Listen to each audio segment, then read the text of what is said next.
बच्चा सब कते मतलब देखबै ओ सब कते खेलते कूदते रहे छै ना, बच्चा दोसर बच्चा सबके देख के बुझायल जे अपनो याद आबि गेल जे हमहूँ कहियो बच्चे रहियै तहिना खेलै छली, कते निफिकिर रहै छली, कि चिंता टेंशन स्ट्रेस किछु नहीं रहै छल। मुदा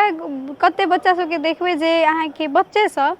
अकेले रहला बेसी रुचायल, ओकरा अकेले रहऽमे बेसी नीक लागल, अपने उमेरके साथी सब जे रहल, अपने उमेरके जे बच्चा सब रहल ओकरो सब संग घुलऽ मिलऽ नहीं सकल, या बेसी बातचीत नहीं केलक, वा तऽ कोई बजेबो केलक तऽ कोनो प्रतिक्रिया ओहन नहीं केलक। तऽ ओकरा आब कते ओकरा कहलक जे भूसकोल छै, बच्चा बाजऽ नहीं सकै छै, एहने चाहिए घुइयाँ छै, आरो की सब कहि कऽ बजबैत रहलू बच्चाके, जाहिसँ कि ओ एकटा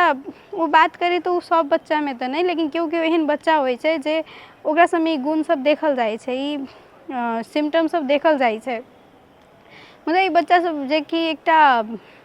न्यूरो डेवलपमेंट डिसऑर्डर सेहो कहल जाइ छै एकरा, ई कोनो बीमारी तऽ नहीं भेलै, मुदा मस्तिष्कके एकटा अवस्था मानि सकै छै एकरा, जे कि कते बच्चा सबमे रहै छै। आब एना होबऽके तऽ कारण बहुतो भऽ सकै, जेना कएटा कारण सब एकर भऽ सकै, जेना कि एकटा इहो भऽ सकै जे गर्भसँ 9 महीनासँ पहिने जे बच्चा जन्म लऽ लै छै तहू सबके कारणसँ ओकरा ओहन बच्चा सबमे जेकर वेट नहीं रहल, ओहनो बच्चा सबमे ई सब बेसी देखल जाइत रहल।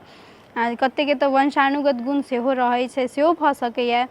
तऽ इहो सब होबऽके आब बहुते कारण सब भऽ सकैए, मुदा यदि एहन बच्चा सब अपना सब देखै छी तऽ कि बच्चा तऽ घरके कहबै तऽ रौनक होइ छै एकटा, जे बच्चाके अबिते घरमे बुझाइ छै घरके ओ माथ पर पैसा चढ़ा लै छै, सबके हँसबिते बजबिते रहै छै। मुदा कते बच्चा सब एहन रहै छै, तऽ एहन बच्चा संगे डील केना करऽ सकबै। आब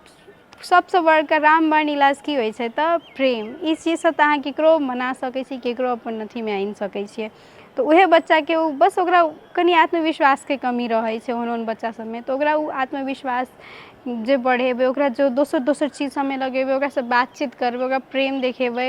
ओकरासँ प्रेमसँ रहबै,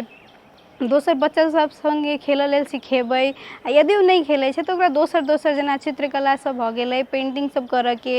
से सब सिखेबै। दोसर मतलब एहि चीज सबसँ माइंड डाइवर्ट कऽ कऽ जे यदि करै छियै तऽ भऽ सकै, आ विशेष कऽ ई चीज सब प्राय 3 वर्षके भीतरके बच्चा सबमे देखल जाइत रहै छै, आ ई जे ओकर विकास क्रममे देखल जाइत रहै छै। तऽ यदि बच्चेसँ एहन चीज सब करबाबै छियै तऽ भऽ सकै ओ बादमे जाकऽ ठीक भऽ सकैए, नॉर्मल भऽ सकैए।